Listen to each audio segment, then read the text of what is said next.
días, amigos en todo el Perú. Esto es Exitosa, la radio del Perú, transmitiendo aquí desde Lima, Chorrillos, para el mundo entero y para 67 ciudades a nivel nacional, donde nos escuchan, siempre muy atentos a lo que está pasando en la capital. Pues el hilo de la madeja en el caso López Meneses se va desentrañando, creo yo. Y les cuento dos anécdotas rápidas, claras.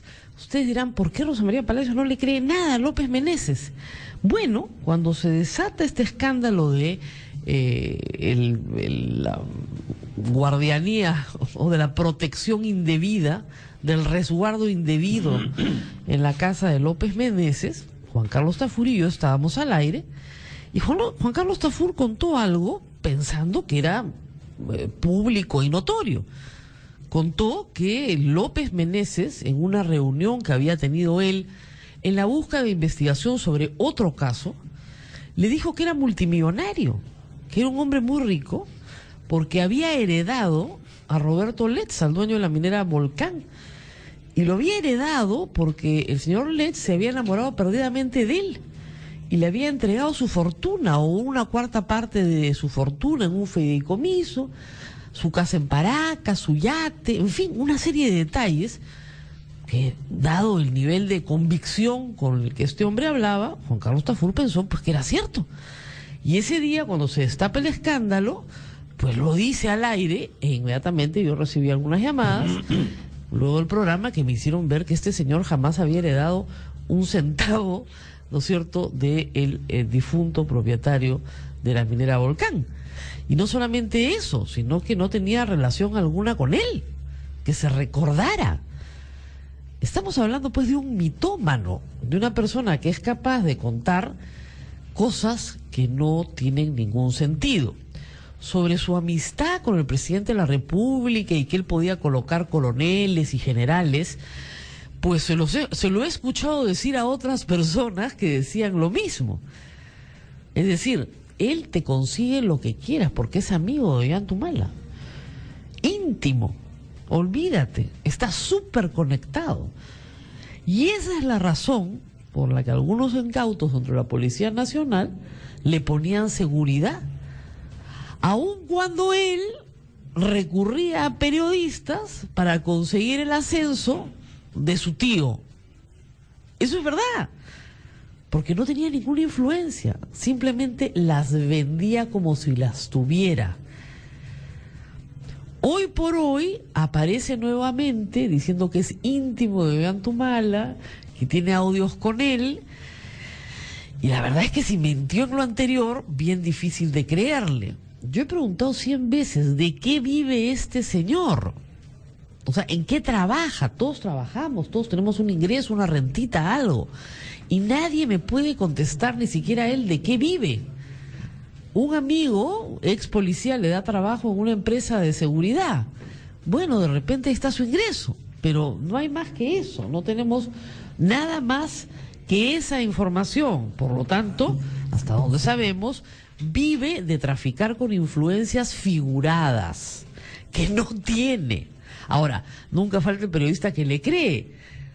Como les digo, Juan Carlos Tafur le creyó, y cuando me lo dijo a mí en el primer instante, y bueno, yo también, uno nunca sabe uno lo de nadie, ¿no? Pero era absolutamente falso, absolutamente falso. Primera parte de la anécdota. Segunda parte de la anécdota. En los últimos 3 días el señor López Meneses ha aparecido en otros programas muy locuaz. ¿Qué es lo que se está buscando? Y aquí un conspicuo miembro del Partido Aprista, de la Juventud Aprista, Luis Alberto Sánchez, lo pone en Twitter, y creo que esa es la clave de todo. Dice el Twitter: si Óscar López Meneses muestra un audio que involucra a Ollantumala, habrá que pedir elecciones anticipadas y habrá que pedir la vacancia presidencial. Eso es lo que está buscando probablemente el fujimorismo y el APRA. No se entiende eso. Si el señor Óscar López Meneses es tan íntimo de Ollantumala, ¿no es cierto?, ¿por qué va a estar buscando su vacancia presidencial? ¿Por qué lo va a denunciar por daños y perjuicios? ¿Por qué lo va a perseguir, etcétera, etcétera? es muy rara toda esta historia y huele a vamos a hacer un escándalo para sacar al presidente de la presidencia. Pero para agregar algo más en esta reflexión, y se las cuento porque no, además no les estoy contando nada que no pueda probar. La conversación entre López Meneses y Juan Carlos Tafur existe. La conversación entre Óscar Meneses y otras personas que yo podría citar eventualmente, sobre sus influencias también existe.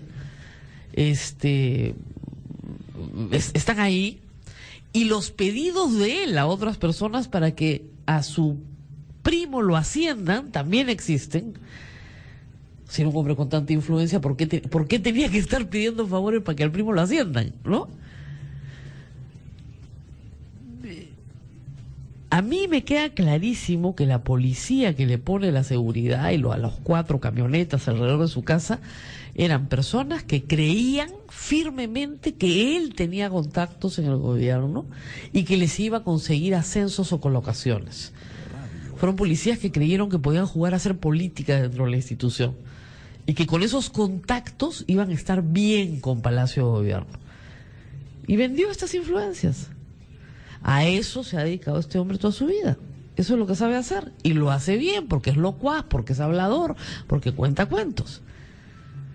Pero de ahí a saltar a que hay que pedir la vacancia del presidente de la República, bien raro, ¿no? Bien raro. Se unen cosas que no deberían estarse uniendo a estas alturas. Yo vuelvo a preguntar, ¿de qué vive López Meneses? Vive en un barrio caro de Lima, en Chacaría del Estanque, bien caro, en Surco. Ahí no vive gente pues en extrema pobreza, ni siquiera es clase media, ¿no? Vive de traficar amistades y de contar estos cuentos fabulosos donde el señor es rico. Tuvo que desmentirlo después cuando le preguntaron en una entrevista si él era heredero. Dijo, ya hubiera querido yo. Ahí sí lo tuvo que decir en público porque era absolutamente falso. Increíble. Pero para sazonar más el día, estamos con un invitado muy especial. Está con nosotros el señor Isaac Humala. ¿Cómo está usted? Muchísimas gracias por estar con nosotros. Bueno, contento de verla después de tiempo. Y le pido que por favor se acerque al micro para que lo escuchen bien. Muy feliz. ¿Gozando de buena salud? Bueno, sí, nos acompaña. Nos acompaña. ¿Usted recuerda a este muchacho Óscar López Meneses en su casa? Porque dice que lo conoce a su hijo desde cadete, que es su amigo. Mire, yo y mi esposa hemos seguido casi minuciosamente a cada uno de nuestros hijos, tratando de que sea el mejor alumno en deporte, etcétera, ¿no? Buena persona. Y en los comités de obra cuando están de cadetes, en todas las citaciones, estamos al pie analizando cada caso, porque cuidando de que asciendan rápido, etcétera, ¿no? Y los de la sección, no son por secciones de los cadetes, de la sección es alfabético. De mis hijos, creo que todos conocen mi casa, han sido como sus casas, y personas que son del extranjero o de provincias, ¿no?, han tenido de nosotros como un sustituto de sus padres, ¿no? Y eso me ha reconocido tanto en el extranjero como en Arequipa, Tumbes, etcétera, ¿no? Pero a él no a él, porque él no era cadete, en todo caso sería a su primo, creo primo o tío, que de la promoción de Ollanta. Él no conoce mi casa, no ha pisado mi casa, o por lo menos no me acuerdo. Ahora, por otra parte, yo he concurrido a las reuniones de los padres de familia que convocaban rutinariamente el director o los profesores de Chorrillos, de la Escuela Militar de Chorrillos, ¿no? Entonces, a mí me conocen, me saludan todos los de su promoción, pero yo no los puedo ubicar, ¿no? La cuestión que a él, su nombre recién conozco con motivo de estos asuntos últimos, ¿no?, de la prensa nacional. O sea, no es un amigo de la familia. No, absolutamente. ¿Y usted está seguro de eso? No, categórico, no lo conozco. No lo he visto ahí en la televisión, no me es familiar, no, absolutamente. Mire usted, porque este muchacho dice, yo lo conozco desde cadete, Ollantaytamala. Qué raro, bueno, ¿no? Podría ser, pero también han descartado, escuché la otra vez, alguien decía que había una distancia, creo que de 11 años. Sí. De cadete está pues a los 17, 18, 20, y él estaría a los 11 años de edad. Entonces no podía ir ni a las escuelas de los alumnos que se realizan, ni de la promoción. Cuando ya son oficiales, entonces lo han invitado sus amigos a Ollanta, y según me entero también que le han dado, la promoción le dio su bastón de mando. Pero bastón de mando tiene ahora decenas, porque también nosotros somos de un distrito de Ayacucho, ¿no? La asociación también le han dado su bastón, también de la provincia, y entonces tiene un montón de bastones. Claro, que el bastón de mando lo haya comprado la promoción no quiere decir que se lo haya comprado. Ahora, ahí mismo me dicen que la factura la pagó él. Entonces él, mostrando la factura, podría decir, mire, el único bastón de mando que tiene el presidente es lo que yo le he dado. Podría decir eso. Claro. Pero lo que ha pasado es que la promoción cotiza. Claro. ¿No? Es posible que el tío de él, ¿no? Ha dicho, bueno, ¿cuánto se ha cotizado? Dámelo y yo pongo el saldo, entonces le dan. Y cuando va, pregunta, ¿a nombre de quién se da la factura? Entonces López Meneses.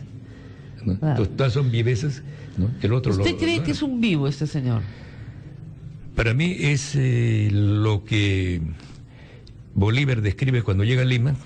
Ya tenía en su carta de Jamaica, hace un análisis de país por país. Cuando llega por primera vez a Lima, dice, estaré el tiempo necesario para conocer a los peruanos y a Lima, que es su capital. Entonces, cuando llega a una conclusión y dice, en Lima, no conozco ninguna ciudad donde hay más inteligentes que en Lima. La gente de Lima es muy inteligente. Pero unos son inteligentes para la viveza, para la pendejada, ¿no? Y otros son vivos tontos. Esos son dos clases. Unos muy creyentes, muy crédulos, y otros no utilizan, y su fórmula es: el hombre inteligente vive del tonto y el tonto de su trabajo. ¿No? Es el axioma. Lo mismo también, Portales también dice eso.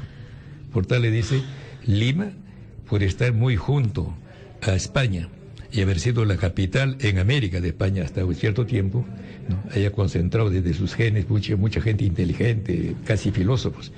En Santiago somos de provincia, somos provincianos más toscos, más brutitos, pero tienen un problema, de que sus inteligentes son para el mal, son contra el Perú. Nunca hablan de la felicidad del Perú. Y los tontos son los tontos, pues son los cacasenos, ¿no? Y medios maricones, no en el sentido homosexual, sino de carácter, de cobardía, ¿no? En cambio, lo de Chile, ¿no? Podemos ser brutitos, pero muy audaces y decididos. ¿Y López Meneses usted cree que es un vivo para el mal? Es el típico hombre, yo lo veo muy inteligente, muy locuaz, buenazo, ¿no? Pero se lleva de esa filosofía, ¿no? De vivir del tonto, buscarse tontos, vivir de los tontos, ¿no? Superior a ellos. Por eso que usted cuenta de que heredó al señor Letts, propietario de Volca Mining Company, creo que uno de los grandes millonarios a título individual. Claro. ¿No? Entonces eso, por ejemplo, ¿no? Y ahora, más bien discrepo de lo que usted decía, de que él no tiene ningún capital. Él tiene un capital formado como lobista. Por ejemplo, cuando está joven, ve quién es el poder real en la época, digamos, en los 90, ¿no? Es Fujimori. Pero el que está Fujimori es el poder político, pero el poder real en ese momento es el general Villanueva, más que está prófugo, que según me dicen tiene una sola hija, que es su reina. Él enamora a la reina y convirtió a su esposa a la reina. Entonces va a vivir en el domicilio de las Casuarinas, ¿no? De su suegro, y dicen pues que su suegro es como un museo. El general de un museo tiene una serie de armas, pero no robadas, sino están registradas. Claro. Entonces, él lleva a sus amigos, muestra el poder que tiene, a tal punto que puede sacarlo de su casa de Casuarinas al suegro, ¿no? Mandarlo a otra parte, ¿no? Entonces, y de eso ha disfrutado, ¿no? O sea, él está buscando acercarse. Claro, se acerca a ti, se toma la foto contigo, entonces ya es tu amigo. Claro. ¿No? Por ejemplo, esa cuestión de haber pagado la factura, ¿no? Del bastón que le dio la promoción. Claro, busca esa oportunidad, usted cree, para crear el vínculo. Detrás de eso. Claro, entonces él es el prototipo del peruano, ¿no? De que tiene como axioma: si es inteligente, buscarse tontos, la mayor cantidad de tontos posible, si es posible, tontos todo el Perú, ¿no? Y agarrarnos de tontos a todos. Y es el hombre, claro. ¿Y usted cree que sea parte de un plan para sacar a su hijo del poder? Sí, eso sí lo he sostenido desde un comienzo. A los 2, 3 días tuve oportunidad de estar, creo que en televisión, y dije que aquello no es para una conspiración, porque estando ahí, ¿no?, tienen permanentemente día y noche al presidente en la mano, ¿no? Incluso había un policía de tránsito, o sea, un coche de tránsito, claro, en tal forma que cierra el tránsito, pueden hacer lo que quieran, ¿no?, día y noche, ¿no?, en su domicilio, tomarlo preso. Y el problema, el eje de eso era el general da Silva. El general da Silva, en diciembre de 2005, dice, uniformado, se manifiesta públicamente en Lambayeque y dice: mientras yo esté uniformado, el comandante Ollanta no será presidente porque es comunista. Eso comentó en toda la prensa, ¿no? Un militar uniformado en ejercicio no podía hacer esa declaración. Ya. Y en el 2011 o 10, ¿no?, se jacta el doctor Alan García de que él tiene capacidad de impedir a la presidencia a alguien que no le agrada a él. Así es. ¿No? Se jacta incluso en certámenes internacionales y le dice: venga nomás, yo tengo el poder, soy experto en eso, venga nomás, invierta su plata y no hay problema, no hay peligro de la subversión. Y ya faltando meses para la presidencia, es invitado a un almuerzo por Bailey, Bailey Letts. Sí. ¿No? Y conversan, entonces le dicen, bueno, pero suponte lo que es inimaginable, que gana en la segunda vuelta Ollanta. ¿Qué hace usted? Y le gana a Keiko en la segunda vuelta. ¿Qué hace? Entonces, bueno, no importa, voy a la cárcel, dice a García, no importa, voy a la cárcel, anulo las elecciones y la presidencia la toma pues el presidente del Congreso, como en la época, como en el 2000.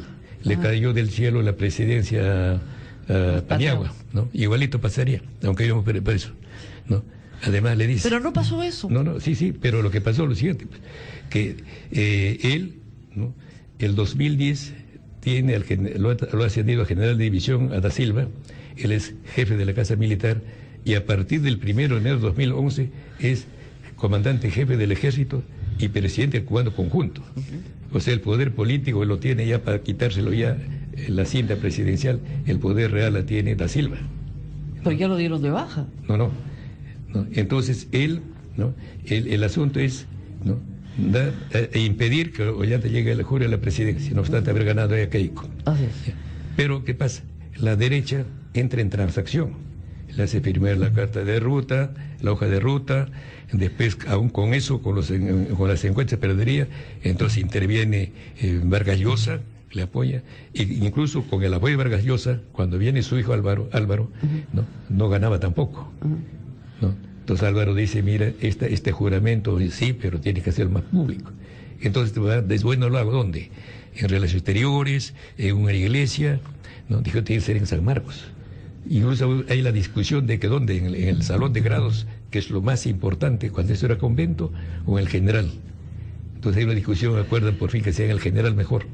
Entonces con la mano derecha la Biblia, el crucifijo, claro, públicamente, con la televisión, la radio, jura que va a cumplir la Constitución, ¿no?, y va a respetar la Constitución, sobre todo en el aspecto económico.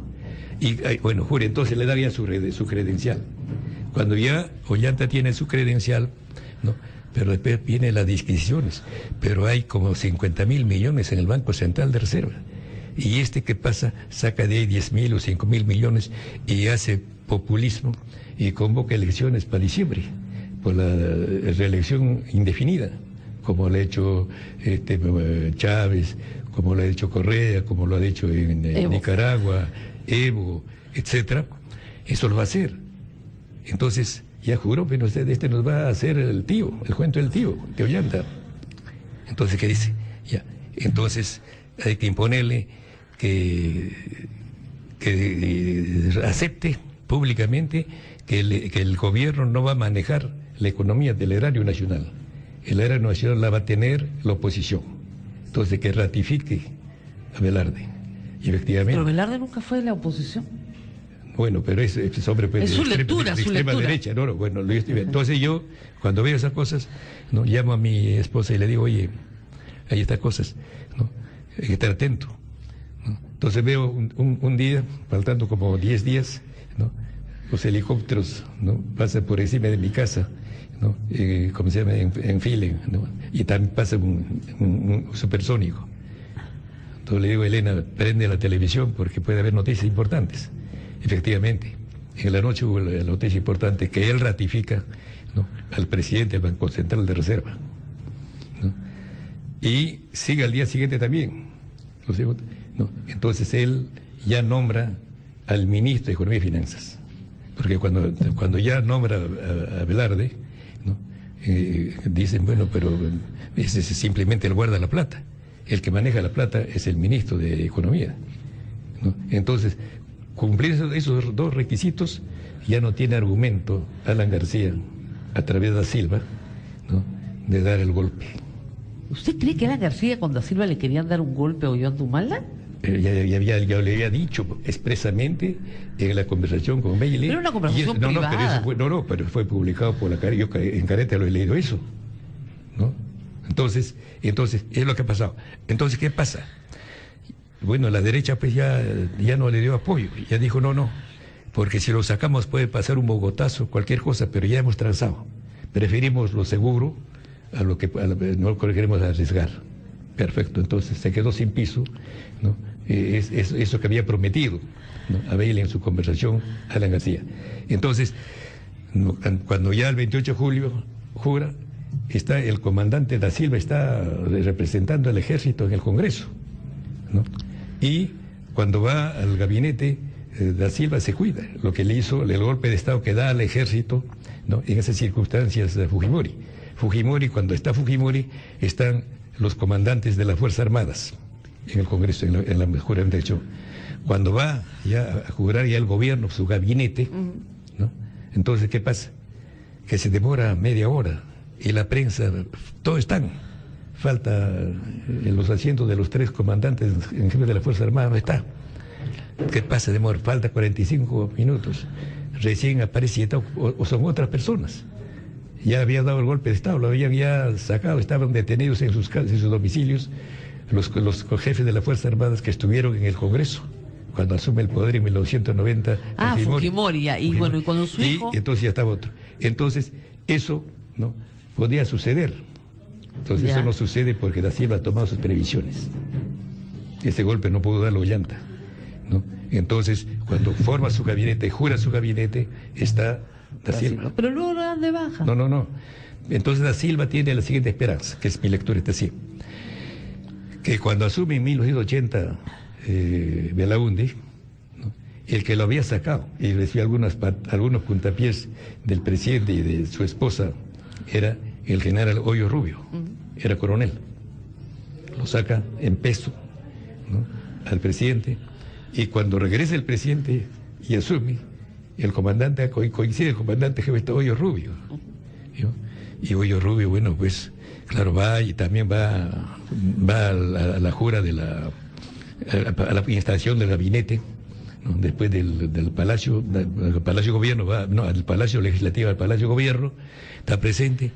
Entonces, tiene la esperanza de lo que, bueno, Belaúnde, ¿qué pasa? Entonces, Hoyo Rubio, ¿no?, al retirarse, al despedirse del presidente después de la instalación de su gabinete, dejó en meses partes su sobre con su renuncia.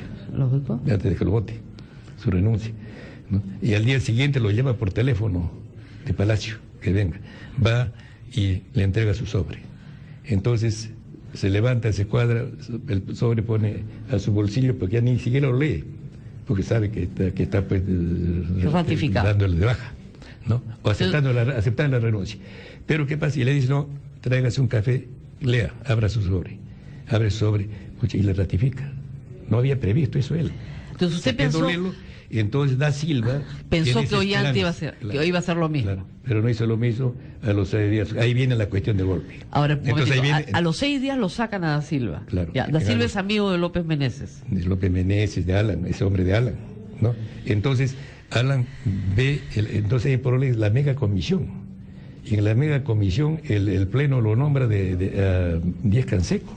Y Díaz Canseco es el presidente de la comisión que lo investigó su ejercicio del 85 al 90. Y le encuentra culpable y todo después lo procesado, todo tuvo que él pedir la prescripción. ¿Por qué? Porque reconoce que robó, ¿no? Sí, porque si no, no pide prescripción. Entonces, ¿qué hace ahora? Entonces maniobran, ahí también se equivoca el Parlamento nacionalista, ¿no? Todos hacen carga montón contra Díaz Canseco ya ni quieren ni pertenecer, ¿no? Y logran exitosamente, porque la presidencia le toca al más pichón de todos los, claro, que tiene 28 años, un pichoncito, todavía medio imberbe, presidente de la mega comisión, mucho para, aunque es muy inteligente, lo que fuera, pero es mucho. Y ya, pero ¿no? Puede ir a la cana, al preso, Alan García, su problema. Ajá. Entonces tiene que pensar, ¿no?, de un golpe. Ya. ¿No? En ese golpe empieza a ser de nuevo el eje da Silva. Y ahí se mueve, entonces se hace un seguimiento de lo que han contado, el tío, ¿no?, está recorriendo todas las partes, incluso tiene infiltrado en el gobierno el congresista Urquizo, ajá, que llegó a ser hombre de confianza, de la intimidad, digamos, del gobierno. Es un infiltrado, porque él es aprista, él era vicepresidente de la región de Ayacucho, ¿no?, de la época de Alan García. Ya, vamos a parar acá, bien, porque está muy interesante todo lo que usted nos cuenta. Usted me dice que el general da Silva tiene una conexión con López Meneses y que han montado toda esta conspiración, claro, para promover un golpe contra su hijo. Claro. Entonces es una conspiración aquello. Una conspiración, sí. Vamos, estamos hablando de una conspiración. Vamos a una pausa y volvemos. Primero con Raquel Escalante, que está en San Martín de Porres. Adelante. Gracias, Rosa María. En el distrito de San Martín de Porres se halló a una persona quemada que se encontraba en la maletera de un auto luego de salir de una fiesta. Se trata de Edwin Matos Águila. Se le vio la última vez ayer en horas de la noche y la madrugada de hoy en la casa de Juan Pablo Rodríguez. Eso ha ocurrido en la Asociación de Vivienda Mayorazgo 2 en San Martín de Porres. El hallazgo se registró a las 5 de la madrugada de hoy. En breve ampliaremos esta información sobre el hallazgo de una persona quemada en San Martín de Porres. Informó Raquel Escalante, Radio Exitosa. Ya regresamos con Rosa María Palacios en Exitosa. Única respuesta, Radio Exitosa.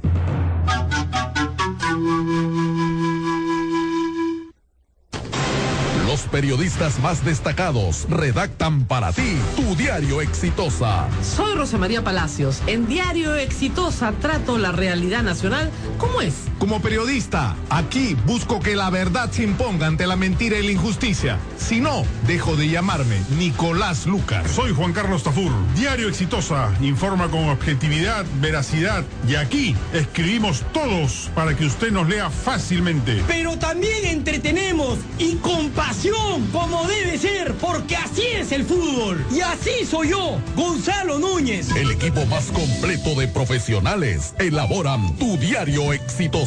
Y este 29 de noviembre sorteamos 3 autos 0 kilómetros.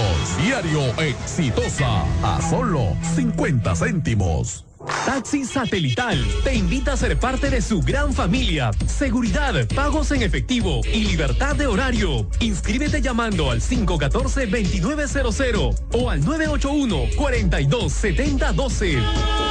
Radio Exitosa en Lima 95.5. El microinformativo de Exitosa. 8:33.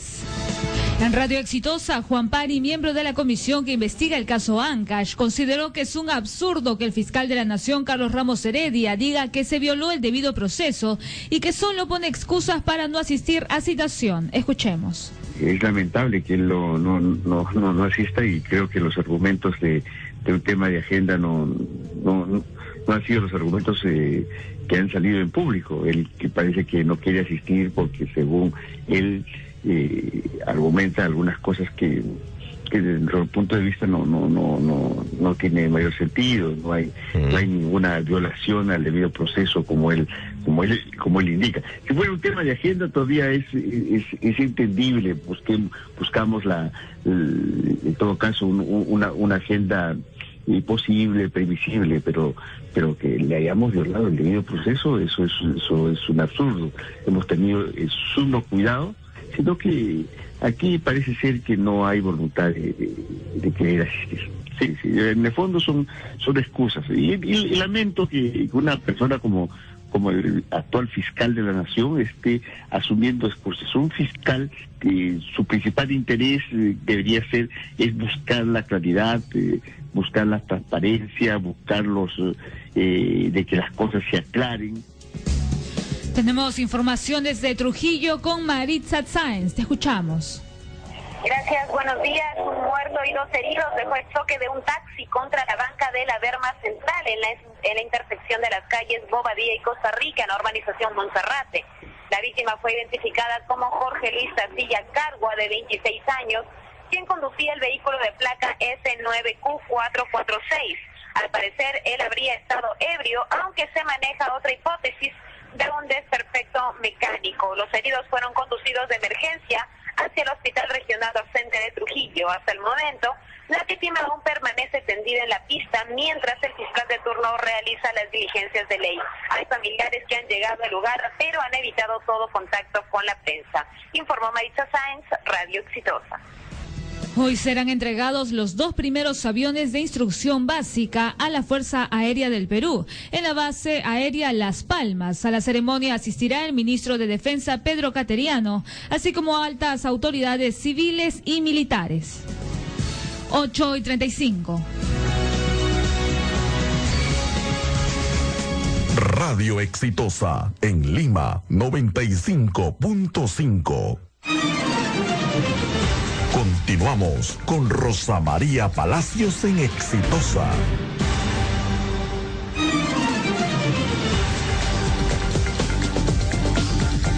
Bueno, tengo que contarles algo. Durante la pausa, el señor Isaac Humala me dice que hace 2 años que no habla con su hijo. Así que no es que haya venido a defenderlo, sino a hacer un análisis político de lo que él cree es una conspiración, ¿no es cierto?, para darle un golpe de estado a su hijo, utilizando este caso de López Meneses. Y estábamos en que Da Silva es un instrumento de Alan García. La cosa estaba tranquila porque, según usted, la parte económica se arregla a beneficio. Viene la mega comisión, Alan García comienza con esta campaña de la reelección conyugal, y ahí surge el caso López Meneses. ¿Usted ahí no ve casualidad? ¿Usted cree que esto está montado específicamente para crear una conspiración para derrocar al gobierno? Es el decurso natural de los acontecimientos, porque me pongo yo en el pellejo del doctor Alan García, del expresidente, ¿no? Y ya me han investigado y me han encontrado, ¿no?, en delito de mi ejercicio del 85 al 90. Del último ejercicio, del 2009, 2006, no, del 2011, ¿no? Mi falta, ¿no?, capaz es mayor a lo de aquel tiempo. Entonces, y se perfila la mega comisión. La mega comisión es fatal para mí, pues, porque iría preso. Capaz no me salvaría como me salvé de lo anterior. Ese riesgo, y se trata que esté en el poder un nacionalista. Entonces, para mí es de vida o muerte, ¿no?, salvarme de la cárcel, para no estar como Fujimori, ya sería el segundo que vaya, ¿no? Y además sueño yo con presidir el segundo centenario del Perú. El 2021 es fundamental para mí. Además sería el tercer presidente elegido. El Perú ha tenido un presidente que fue 3 veces reelegido, ¿no?, hasta el 4º periodo, Leguía. Entonces, es vital eso para mí.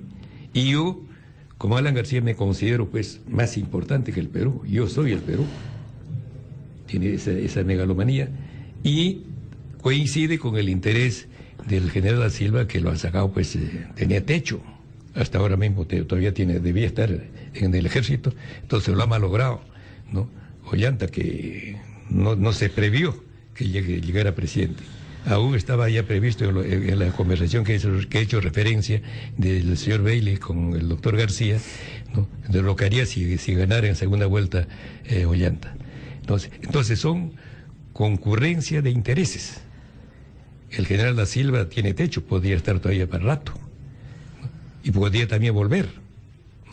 Entonces esa comunión de intereses se junta y en eso entra pues el hombre hábil para esas cosas como es López Meneses, y se han contado en los periódicos, seguramente están en mis archivos, ¿no?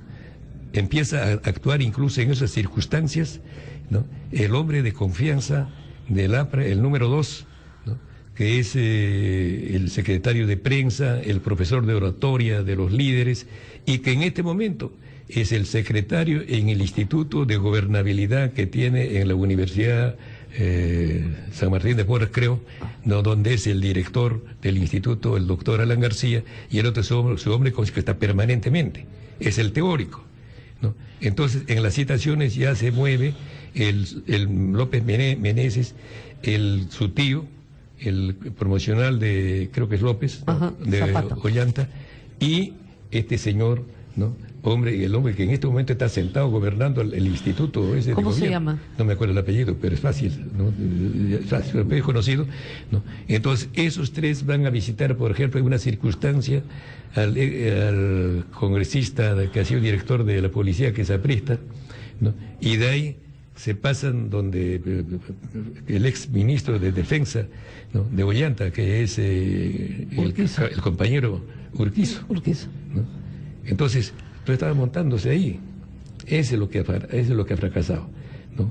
Entonces, ¿cómo pusieron ese equipo de personas, ¿no? en el domicilio de él? Bueno, esa es una coincidencia, porque ahí no hay nada, no había nada que ver, ni personalidades, ¿no? Estaba dispuesto ahí para agarrar al presidente, lo tenía pues en la mano, basta apretar nada más en cualquier momento para hacerlo y para tomarlo y negociar. Supongamos que lo capturan, hay un desconcierto, se reúne la OEA, todas esas cosas, todos tienen que buscarse una transacción, como pasó cuando Fujimori vino Villestein, no sé qué, una comisión. O sea, en conclusión, ¿usted cree que hay un grupo de personas? Entonces hubiera terminado en una transacción por el cual se le restituía el poder al presidente para que termine, ¿no?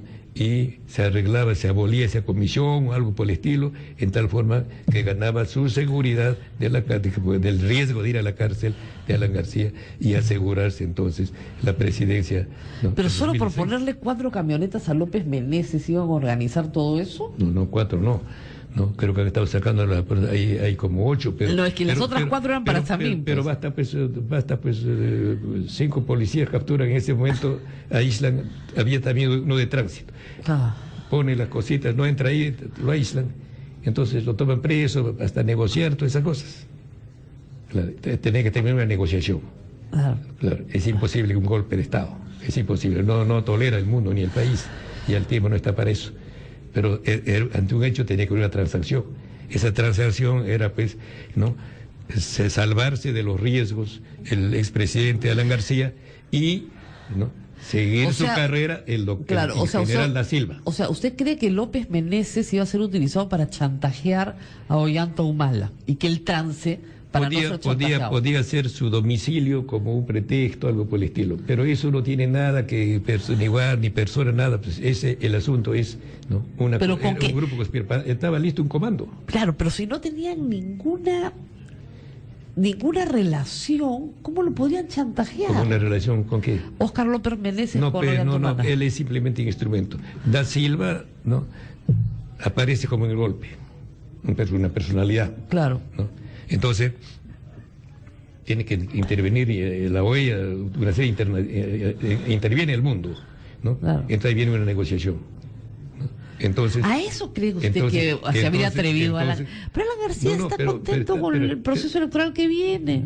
¿Cree que va a ganar? No creo que gane, imposible. Las cosas están difíciles, ¿no? Por ejemplo, yo veo que para Basadre hay dos Perús. El Perú de la superficie, que viene desde Pizarro, es el Perú pizarrista, blanquiñoso, que se ha reforzado con las colonias inglesa, francesa, alemana, que todos tienen acá su colegio, acá son colonias organizadas, con su prensa, sus colegios, su clero, sus festividades, sus lugares de recreo, todo, son naciones que están por encima, ¿no? Que son prácticamente las que gobiernan, ¿no? Tienen en sus manos la CONFIEP, por ejemplo, ¿no? Entonces, su hijo gobierna, recuerdo. No, pues él ya no gobierna, pues, él será pues, un virrey, una especie de virrey. ¿Su hijo no gobierna? Bueno, es el presidente de la República, pues, ¿no? Pues. Claro, de todos modos es el presidente de la República, ¿no? Ahora que, bueno, pero pues, hay pues problemas internacionales, depende, si se somete a eso, entonces eso ya lo agarra. Es como, por ejemplo, ¿cómo se llama? El de Bolivia, no se ha sometido. Entonces lo han tolerado y ya se cuadraron. Y hay por ejemplo, en este momento, ¿no? El 82% era para la empresa de los recursos naturales y el 18% para el Estado, ¿no? El otro ha cambiado, al revés. Ahora es 18% para las empresas, ¿no? Y el 82%. Todos han aceptado y hacer realidad. Bueno, regresemos al tema de López Meneses. Bueno. El señor López Meneses dice que su hijo... que todo este tema de la rebelión en Locumba fue una farsa para crear una cortina de humo para que Montesinos pudiera escapar. Bueno, eso es absolutamente falso, porque en eso yo he participado minuciosamente, ¿no? Eso estaba organizado por mi familia, ¿no? Nos hemos quedado hasta los sleeping bag. O sea, las bolsas, todas esas cosas, todo eso, bueno. Eso es absolutamente falso. Hasta me he quedado, pero no, claro, absolutamente falso, porque el general, no me acuerdo el apellido, el general de esa zona, de ese cuartel, era pues, tan angurriento, ¿no? Que en cualquier parte un jefe de unidad, que era un jefe de unidad, le permiten, ¿no? Quedarse, ahí tienen que enriquecerse para el resto de su vida. Claro, porque gana muy poco, ¿no? Es su oportunidad. Pero ahí no tiene ninguna oportunidad. Yo he visitado por lo menos 5 veces, he dormido en ese cuartel, ¿no? Y lo tenía pisado el general La Ollanta, ¿no? ¿Cómo? De que primero la generala, la esposa, todos creen en ella y en Dios. Pero mi nuera, universitaria, briosita, le ponía cuestiones, pues, y era pues como la enterada. Entonces vengaba el esposo con él. Entonces, casi todas las semanas hacía inspección. El general inspeccionaba al comandante Ollanta, ¿no? Y cuando va a inspección va con sus amigotes. Y sus amigotes quieren whisky, tú tienes que estar. Entonces, cada vez que llegaba yo, tenía que pagar las deudas que tenía, porque como es comandante, ¿no? No le negaba el crédito de ninguna casa de Tacna. Entonces estaba lleno de Tacna y el otro estaba desesperado. Después de un matrimonio, toda comida, pollo, todas esas cosas, porque los generales tragan, no comen, y sus invitados, ¿no? Así que yo le pagaba en cierta forma eso. O sea, que visitaban. Ahora, está clarísimo entonces para usted que no fue una cortina de humo en apoyo a Montesinos. Muy bien, absolutamente. No conoce a López Meneses ni de casualidad, nunca frecuentó su casa, ni el primo. Ni se atrevió a decir que fue a mi casa. Así es. Y 3, ¿usted cree que todo esto es una conspiración para derrocar a su hijo? Totalmente político. Totalmente donde político. Están comprometidos los intereses, ¿no? De Alan García en cierta forma personales y justificables, como interés personal, ¿no? Del expresidente Alan García, ¿no? ¿Y de los fujimoristas? Fujimorismo no tiene participación. Pero son los más belicosos en ese tema. Está bien, pues, porque claro, ya es otra fuente, otra regla, ese es otro partido, es otra cosa, ¿no? Porque pensaron, no podían pensar porque Ollanta justamente, si Ollanta no se levanta, ¿no? Bueno, ya estaba herido de muerte, claro.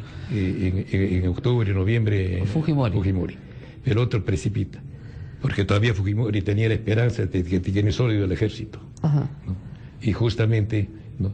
se quiebra esa solidez, ya pues entonces ya tuvo que huir. ¿no? Entonces, ¿usted cree que con los fujimoristas hay otro pleito? Es otro pleito, de otra naturaleza.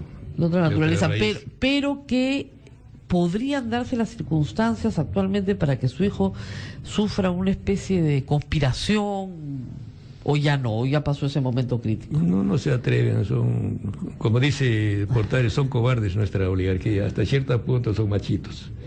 Cuando se paran, no. Porque, por ejemplo, el levantamiento de Locumba, se han chupado, se han caído, ¿no? Cuando a mí esa vez venía que me declare tal general, yo decía, ¿qué general? General Malca. Ese general Malca es un hombre, es un paisano, ¿no?, que indebidamente lleva el uniforme militar, ¿no? No han olido la pólvora, ¿no? Son simplemente pericotes. Muy bien. ¿Por qué hace 2 años que no habla con su hijo?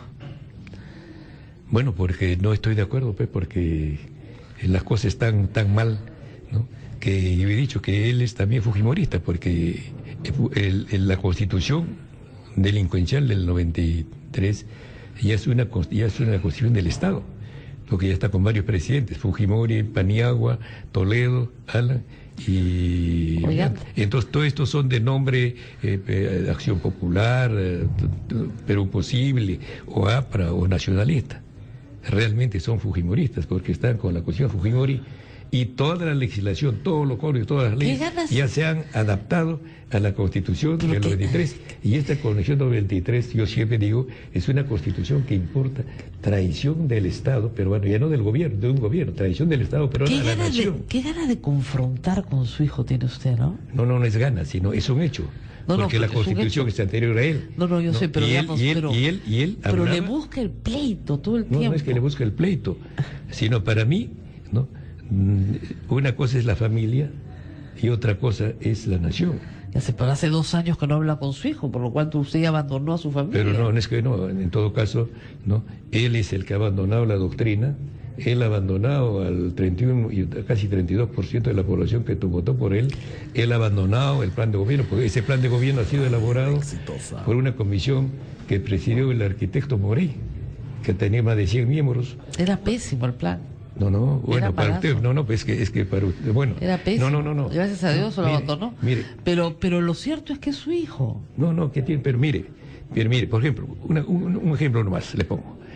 Él ahora está aumentando en un 50% el presupuesto de la educación. ¿No está bien? No, y consideren el mundo y le aplauden, ¿no?, que está centrado en la educación, que es lo principal, ¿no es cierto? Ya.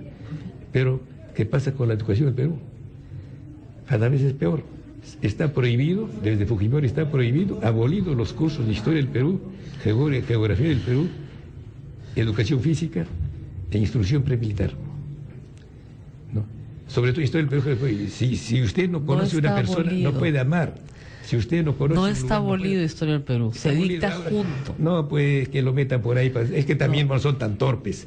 Se llama personal social, no es la derecha, es un término pedagógico.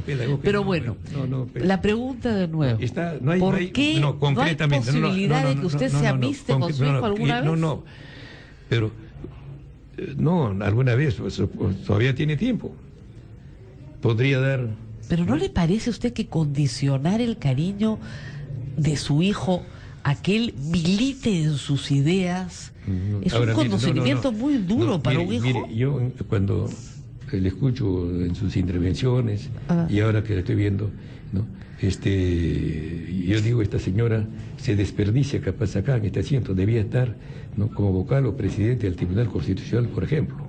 Yo pienso que usted, ¿no?, que se desperdicia acá, pero a lo mejor también porque también tiene un capital, ¿no?, político, influye en esta cuestión, ¿no? Pero, por ejemplo, yo digo,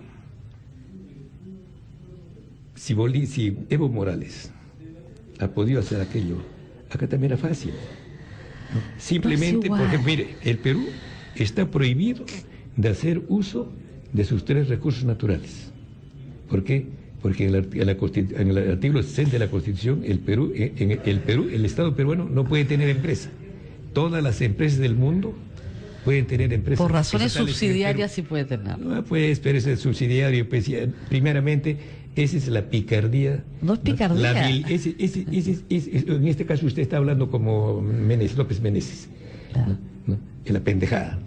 No le pone la subsidiaria. Eso no es se lo da, que pues. dice la Constitución. No dice, pues, pero a ver, no me va a dar la pregunta, que se me va a acabar el tiempo. Es una picardía.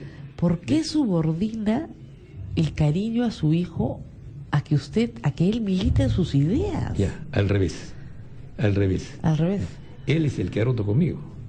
Bueno. Ahora, si quiere, mire usted, cuando se invita para la ceremonia en la entrega de sus credenciales, ¿no? Yo recién me doy cuenta que me llega la tarjeta con el sobre manuscrito, ha puesto mi nombre. Pero después después me he enterado con extrañeza que la invitación, entonces el sobre, entonces está en forma especial con imprenta, para cada una imprenta. Ajá. Entonces yo sospecho, entonces capaz no estaba ya eliminado de ser invitado a esa cosa, y alguien por protocolo dijo que no viene el papá, o cuando yo llegué, ¿no? Me llenó y me dieron. Sospecha. Otra. En la ceremonia, yo llego casi primero. Entonces me lleva el protocolo, con el papá, la mamá, me ponen al centro. Después viene otra gente y mira mi sitio, entonces una señora, entonces yo cordial, también un poquito pendejadamente, le cedo. Todos me van votando. Al final yo resulto en la primera fila, el último. Y la viejita, su mamá, a mi lado, ¿no? Entonces se da cuenta la secretaria del protocolo y dice, ¿cómo no puede tampoco ya devolverme? ¿Cómo no mueve? Nadie se mueve. Entonces, para disimular, trae una silleta ya, no ya una silletita corriente, medio una banquita, se sienta ahí. Viene su superior y dice, ¿qué está sentado acá? Tú eres invitado.